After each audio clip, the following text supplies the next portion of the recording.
A very warm welcome to all my lovely viewers to Manage Well show with me, Divya Tusnial. Today I am glad to introduce an author, a leadership guru at our show, Mr. Harish Bhat, brand custodian, Tata Sons. Hello Harish, how are you? I am doing well, Divya. Thank you so much for welcoming me. Thank you so much for coming. Please sit. So Harish, it's really a moment of honor for me to have you here on the hot seat for this show. I mean, I can't express you also in words how I'm feeling about it. So I'm really very happy about having you here. Thank you, Divya. It's equally my pleasure and privilege to be on your show. Thank you so much again. So we start with our set of questions. Course. You, Harish, you excel in communicating through storytelling.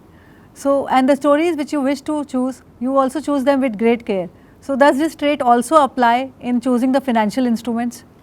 Of course, Divya. You know, when I write a book, I have to compile a set of stories which I strongly believe in. Take for instance my most recent book, Tata Stories. Okay? This is your recent book? This is my recent book. Amazing. Now in this book there are 40 stories, all from the history of the Tata Group. But I had to choose 40 out of thousands of stories. So I had to look at the stories which convey the essence of the Tata brand very well. And that was one criteria for the choice of story. As much as the other criteria was how gripping is the story. How does it come to life? Similarly, I completely agree with you. While choosing financial instruments, one has to be equally choosy and careful. And you have to choose the kind of instrument you want based on your various priorities. After all, it is your hard-earned money. And when you are investing it, you have to take great care in choosing where and when you want to invest. And with whom you wish to invest. That's also very important. Absolutely. I mean, who's going to handle your money is equally as important about... Actually, who's going to handle my money is the most important question. Yes. The most important question. Yes. Yeah. In one of your books, you've also extolled the virtue of curiosity. So do you think this virtue of curiosity should be an important element for any investor while choosing their instrument? That is true, Divya. In a book that I wrote earlier to this called The Curious Marketer, I talk about how curiosity actually leads you to learning more. How curiosity opens your eyes. You know, in that book I have discussed things from as different as honey to coconut water to visiting museums and what that curiosity has done to me as a marketer. From honey to coconut water to museums. So you can learn a lot from all these. At this point I can't see any link. Well, you can learn a lot from all these three, and all these three actually helped me become a better marketer. You know, as children we are very curious. As adults we should be equally curious, because when you're curious, you start asking questions. Yes. And when you start asking the right questions, you get the right answers. Correct. Which is very important whether it is storytelling or whether it's investing. You know, getting the right answers is very critical. So I would say if you're an investor, be curious, learn as much as possible, and don't ever think that you know it all. No doubt about it. So there are 3 C's there. Change is the only constant, change and constant, and what can get you out of that is curiosity. Wow, very nice it is.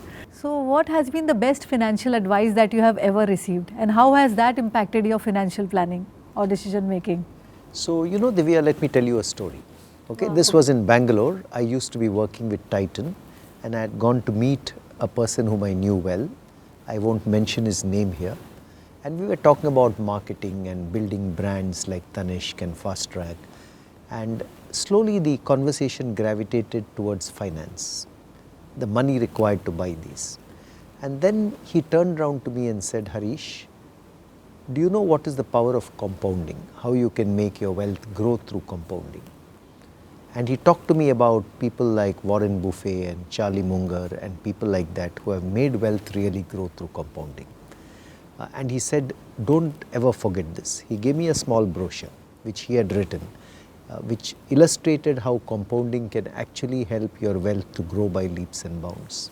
And he said, never forget this principle when you are investing, that compounding really makes your money grow. That, I think, is the best financial advice I have ever received. I think I strongly believe in the power of compounding. Power of compounding. So does this also give out an angle that when you say power of compounding, so does it talks about a long period of time when you're compounding it? It does. Staying invested for long, as we were just talking about. I believe in the long term. Yes. I believe in the long term, and I think some of the companies which are, or instruments which are fundamentally very sound, deliver value in the long term. And my belief is, yes, you should have some investments which take care of your liquidity in the short term. but then you should also have adequate for the long term, where the power of compounding can really kick in and make a difference. True, correct. So power of compounding being one of the parameters for a successful planning or maybe towards wealth creation, what can be other more parameters which you can think of? Okay. So for me, I think first and foremost, with whom I invest, it should be a very trustworthy name. I am sometimes very scared that there are people in the marketplace who don't pay the same attention to your wealth as you pay to your wealth. And there can also be fraudsters around in the market, or companies which are not financially sound. So the first parameter that works for me is this a trustworthy destination for my investment? Trustworthy destination. Yeah, that's number one. The second parameter that works for me is the investment in line with my risk reward kind of preference? So there may be, times in my life when I have been a little more risk averse because of personal circumstances or because of family circumstances. And there are other periods of time when I have actually been prone to taking more risk. But the instrument I invest in at that point in time should actually meet this risk reward, shall I say, preference that I have at that point in time. So that's the second thing that I would say. The third is, what is the horizon of investment? And like I told you earlier, I would want to see my investment at different horizons and how it pans out. So that's the third part. At different goal sheets, different milestones. So I would want to see that. So those are some parameters that I bear in mind. So basically the power of compounding, then the risk reward ratio and the parking destination of the money, and of course the goals which you're planning for. So identifying the different goals and planning for them separately. I think that's very important to me. Yep. So Harish, when it comes to planning about your family's future or your personal financial future, what are the approaches that you take towards investing, as in towards life insurance, mutual funds, direct equity, and there are so many other alternative investment funds. So how do you diversify your portfolio? So Divya, I think I like a diversified portfolio. I have part of my wealth in direct equity. I have part of it in mutual fund like instruments. I have part of it in real estate, and part of it in my retirement funds. Okay. And part of it in insurance. So the reason I like diversifying across these asset classes is because each of them gives you a very different kind of reward relationship, a very different kind of return, and make sure that you don't bucket everything into one, where the risk would be much higher. So diversification. So diversification, I think, brings down the overall risk. The other thing I bear in mind is that you have to look at what age you are at as you diversify across these. And as I move up in age, perhaps I have become a little more risk averse now, little more cautious now of where the investment should be. And that kind of tells me what percentage, roughly, it's not that I sit down every morning with a cup of tea and say what percentage of my wealth is in what asset class. But roughly I should be comfortable in my mind that I have diversified across these asset classes. And third, like I've already mentioned to you, I look at the goalposts in life and look at, am I adequately prepared for those goalposts? So those are, I think, considerations that play in my mind as I diversify. So is there any equation to your goalpost, as in sense? I wanted to ask, like when you talk about a goal which is on a longer horizon, maybe 15 years from now. So do you use a more riskier asset class to build that? And what about the goals which are closer now? Do you use more debt-oriented kind of instruments, guaranteed instruments? The goals which are closer, I would like guaranteed instruments. The goals which are a little farther away, I think I am willing to take a little more risk with them. Okay, because you have enough time to average out the risk reward. But even those longer term instruments, I make sure that I go with fundamentally sound instruments. I would not go with an instrument that I don't believe in. Okay. So that's the way I am. So basically, after doing a good well research, then you want to take your call about where and how so for instance, I'm a big believer in direct equity. I'm a big believer in mutual fund like instruments. I'm a big believer in insurance. But I'm not a big believer in the crypto world yet. Okay. So when you say you're a big believer in equity and mutual fund, both of them being on the volatile asset class nature and both linked to market, so how would you balance that off? Or maybe you have 100 rupees, how would you allocate them towards mutual fund or equity? So I would say that the equity related instruments, whether it's equity mutual funds or whether it's equity, maybe I would never have more than about 40 to 45 in that Okay. asset class. So basically more weightage being on a solid platform. That's right, that's right. Okay. How do you see life insurance here complementing about getting your goals done?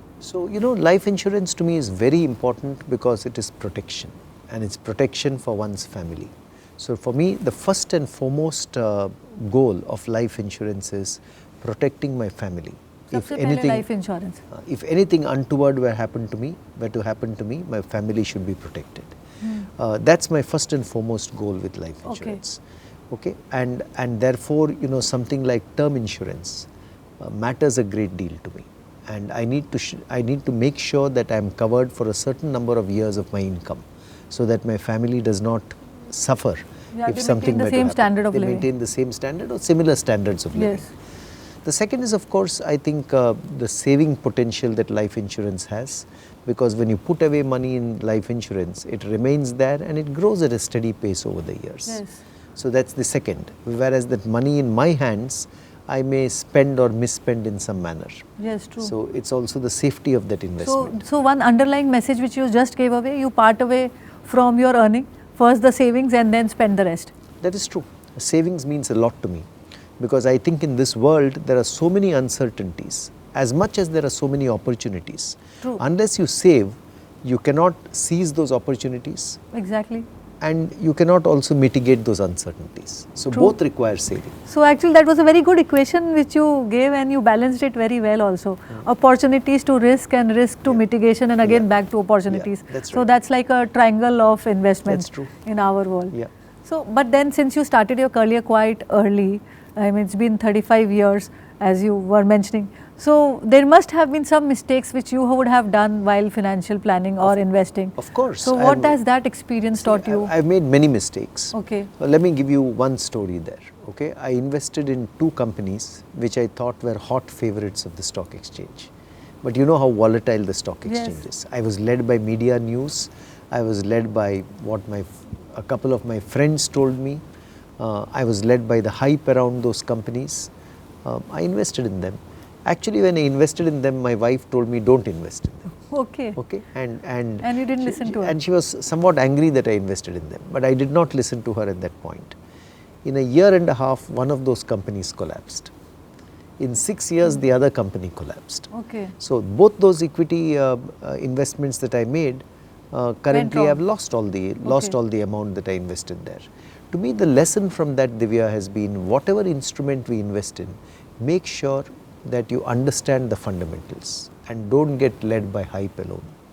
One. So hype is a mistake. Yes. And second, understand where does the trustworthiness of that company come from? Does it come from good corporate governance? Does it come from, maybe some source of sustainable differentiation? Does it come from a very strong moat it has built around itself? So the pillar on which that company stands. So understand the fundamentals, and that's what I think to myself until today. So what would be your advice to the younger generation, since you graduated from a B school and then you stepped into the Tata organization and been here for 35 long years? So what is it that you do differently now? So I have some advice with respect to career and some with respect to investment. Okay. And something on the personal front also. And something on the personal front. Okay. So firstly, I would say on the career front, what I have learned is take time to find out what you're really interested in. It's not that when you step out of college, you suddenly know that, I want to become a marketer, or I want to become, let's say, a financial whiz kid. You have to, or you want to become an artist, or a poet, or theatre actor, or whatever it be, whatever career you're choosing. Sometimes it takes time.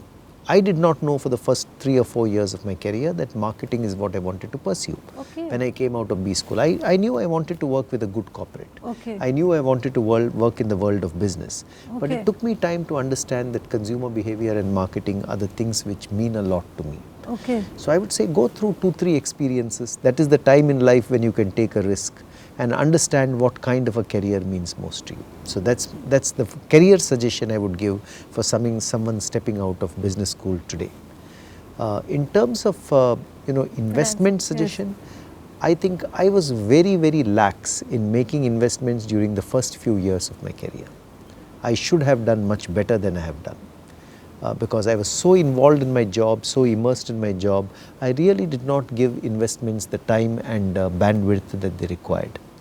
So I believe that, you know, keeping aside, even if it's a small amount of money, but keeping it aside from As a your first practice. paycheck until, you know, as you go forward as a practice, brings the savings mindset into your Correct. mind. True, I totally agree. And I was wrong in those days when I look back.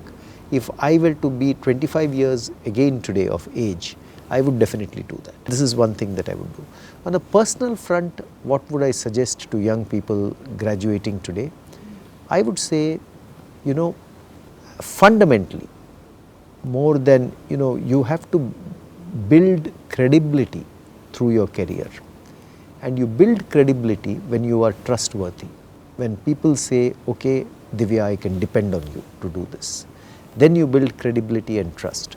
So to me, the foremost thing that a professional can build across his or her experience, one is of course expertise. You have to be an expert in what you're doing. But more important than that is credibility and trust. So focus on building credibility and trust, and sometimes it's a long road and a lot of hard work before you can build that.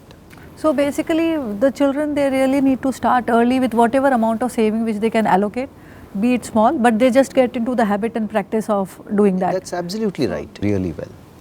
And regarding the credibility, personal front, they should strive to building their credibility, because that's the most important thing. Which I believe so. For a Yes, professional, same here. I believe so. So one last question again, Harish, to you. So in your old imitable style, if you can give us one anecdote of some memorable incident about your financial journey, and how has it impacted your life to achieve your goal sheet?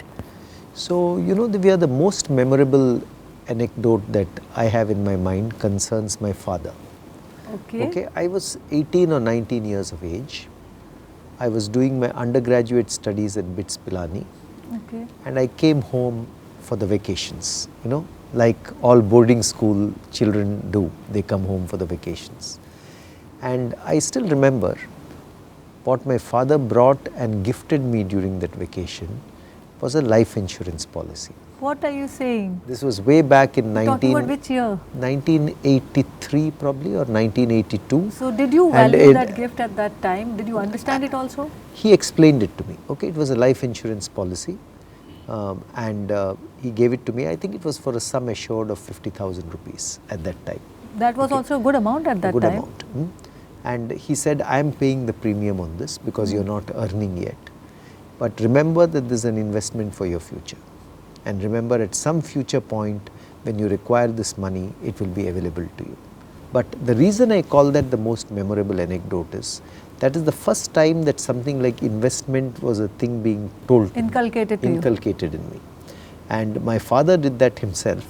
So that's also a special emotion when your father Yes. has come and gifted Correct. that to you. And it was indeed very, very inspiring way to tell you that. Yeah. So Right. Harish, it was such a wonderful time chatting with you on this hot seat, and there were so many interesting views which I was able to gather, and I'm sure our viewers also enjoyed the same. We would like to know you more on a personal level also. So if you allow, maybe I can take you through some rapid Yes, fire round. why not? Please go right ahead. Thank you Please so go much. right ahead. So Harish, work or play for you? Work. Okay. Love or friendship? Always love, because I think love is what keeps us going through life, and friendship is important, but love is essential. Okay. So one episode at a time or binge watching? One episode at a time, Okay. but after that episode, I will look forward to watching the next episode. Okay. But one episode at a time. Okay. Hills or beaches for you on a holiday? Beaches, the sea, the surf, the sand, walking by the waters, putting my feet into the water, lying down and seeing the blue seas right ahead of me. Nothing can beat that. So very mesmerizing. Very mesmerizing. I like the hills, but I love the sea. So gym or yoga for you? How do you keep fit? Currently yoga. Okay. Currently yoga. It used to be gym earlier, Okay. but in recent days I have got to doing more yoga. So learn by watching or learn by doing? I learn by doing. Okay. I think when you do, you make mistakes, you learn from those mistakes, and you make sure that you don't make those mistakes in Again, the future. practicals are always better. That's right. Funny movies or thrillers for you? Funny movies, anytime. They help me get away from the stresses of life Okay. and have a good laugh. So Deepika Padukone or Alia Bhatt for you? Deepika Padukone, no doubt about it. Okay. Yeah. OTT or big screen? I love big screen, Okay. though it's been some time since I have gone to watch it on the big screen. But Okay. I will soon enough. Okay. So Harish, life in one word for you. Life to me, I'll give you two words. Life is all about experience and life is all about giving back. Okay. It's about experience because there are so many beautiful things to experience in life. There may be happy moments, sad moments, moments that make you euphoric. So all that is experience and it makes life beautiful. But what makes life fulfilling is giving back. In many ways what you have earned or your experience itself, giving back to your loved ones, giving back to the community around you. So that's the fulfilling aspect of life. It had been really terrific and very, very satisfying to be having you here over the hot seat. It was all your views, all your answers, responses were so interesting. I was, totally immersed into the whole chatting session with you. I'm sure the viewers also enjoyed as much as I did and as we did over the session. Thank you, Divya. It's been equally engaging chatting with you. Thank you for all those wonderful questions, and I hope some of my answers are of use to some of the viewers on your show. Thank you for having me here. Thank you for hosting me so well on this show. Thank you so much. With this, maybe we'll say goodbye to each other. Thank you, Divya. Looking forward to see you soon again. Thank you very so much. And for if you coming. don't mind, can I just gift you this book? Oh, so I'm that you so can happy. Thank you so much. It means a lot to me.